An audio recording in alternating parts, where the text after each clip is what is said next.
भैया मैं फौज में जाऊंगा, चाहे मुझे सीने पर गोली क्यों ना खाना पड़े। पागल मत बनो, तुम्हारी जान जा सकती है। देख, छोटे पुलिस में भी रहकर देश की सेवा कर सकते हो, फौज में जाना जरूरी नहीं है। लेकिन भाई फौज में जाने का सपना है मेरा। सपना तो अच्छा है लेकिन सोच ले। जब वर्दी ने वर्दी को सलाम किया, बारिश की ठंडी रात थी। रेलवे प्लेटफॉर्म लगभग खाली था। पीली लाइटों के नीचे एक बुजुर्ग मां भीगती हुई बेंच पर बैठी थी। उसके हाथ कांप रहे थे, आंखें लाल थीं। वो धीरे धीरे बुदबुदा रही थी, हे भगवान, मेरे अर्जुन को सुरक्षित रखना। तभी भारी बूटों की आवाज गूंजी। एक सख्त चेहरे वाला पुलिस इंस्पेक्टर उसके सामने आकर रुका। यहां क्यों बैठी हो? मां ने कांपती आवाज में कहा। मेरा बेटा सीमा पर है, 3 महीने से फोन नहीं आया। इंस्पेक्टर ने ठंडी आवाज में कहा, देश की सेवा करने गया है, रो क्यों रही हो? मां ने उसकी तरफ देखा। आंखों में दर्द था लेकिन गर्व भी। देश सेवा से पहले वो मेरा बेटा है।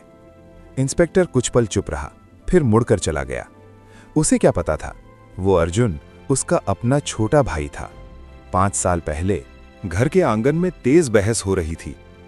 तो पुलिस में भर्ती हो जा, विक्रम चिल्लाया था। अर्जुन की आंखों में जिद थी। भैया मैं सीमा पर जाऊंगा, जहां गोली चलती है वहीं खड़ा रहूंगा।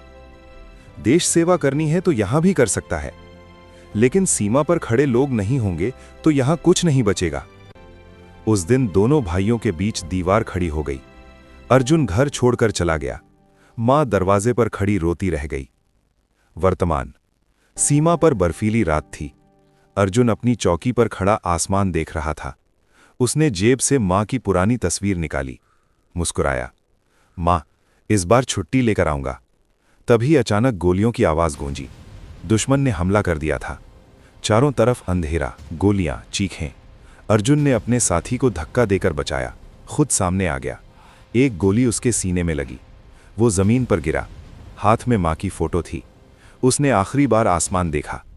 मां, मैं नाराज नहीं था। और उसकी सांस रुक गई। उधर शहर में अफवाहों की आग भड़क चुकी थी। लोग चिल्ला रहे थे, सरकार जवानों को मरवा रही है। भीड़ उग्र हो गई। पुलिस इंस्पेक्टर विक्रम को कंट्रोल के लिए भेजा गया। भीड़ में एक युवक था, राघव, गुस्से से भरा हुआ। उसने पत्थर उठाया और पुलिस की तरफ फेंक दिया।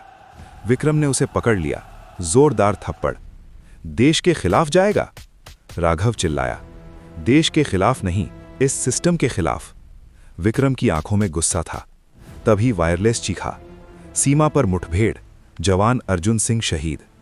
विक्रम का दिल रुक सा गया। नाम दोबारा बोलो। अर्जुन सिंह। उसके हाथ कांपने लगे। आंखों के सामने अंधेरा छा गया। धीरे से जमीन पर बैठ गया। होंठ कांप रहे थे। मेरा छोटा भाई। वो खुद मां को बताने गया। दरवाजा खटखटाया। मां ने मुस्कुराकर दरवाजा खोला। अर्जुन आया क्या? विक्रम कुछ बोल नहीं पाया, सिर्फ आंखों से आंसू बह निकले। मां सब समझ गई। उसने दीवार का सहारा लिया, लेकिन रोई नहीं, बस बोली, वो बचपन से जिद्दी था, कहता था देश पहले। विक्रम पहली बार मां के पैरों में गिरकर रोया। मां, मैंने उसे रोका था। मां ने उसके सिर पर हाथ रखा। तुम दोनों ने देश चुना था, बस रास्ते अलग थे। अगले दिन पूरा शहर खड़ा था। तिरंगे में लिपटा अर्जुन, गर्व और दर्द साथ साथ। सलामी दी गई। विक्रम की आंखें नम थीं। भीड़ में राघव खड़ा था। उसे अपना थप्पड़ याद आ रहा था। वो धीरे से आगे आया, अर्जुन की तस्वीर के सामने खड़ा हुआ, सलाम किया। फिर विक्रम की तरफ मुड़ा। सर, मैं गलत था, मैं गुस्से में था, लेकिन आज समझ आया, देश कोई कुर्सी नहीं होता, देश लोग होते हैं। विक्रम ने उसकी आंखों में देखा। पहली बार उसके चेहरे पर नरमी आई। भर्ती सिर्फ सेना में नहीं होती, भर्ती सोच में भी होती है। राघव ने दृढ़ आवाज में कहा, मैं वर्दी पहनूंगा, लेकिन पहले जिम्मेदार नागरिक बनूंगा। विक्रम ने अर्जुन के ताबूत को सलाम किया। राघव ने भी सलाम किया। दोनों की आंखें मिली, और उसी पल वर्दी ने वर्दी को नहीं, एक इंसान ने दूसरे इंसान को सलाम किया। आसमान में तिरंगा लहरा रहा था।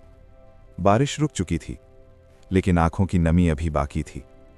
और कहीं दूर मां सावित्री दीपक के सामने बैठी थी। धीरे से बोली, मेरा एक बेटा गया नहीं, 2 बन गए हैं। कैमरा धीरे धीरे ऊपर उठता है। तिरंगा, आसमान और पृष्ठभूमि में एक आवाज, जब कर्तव्य और खून आमने सामने आते हैं तब असली जीत अहंकार की नहीं बल्कि त्याग की होती है। अगर कहानी आपके दिल को छू गई हो, कहानी कैसी लगी कमेंट में ज़रूर बताएं। वीडियो पसंद आए तो लाइक करें और चैनल को सब्सक्राइब करें।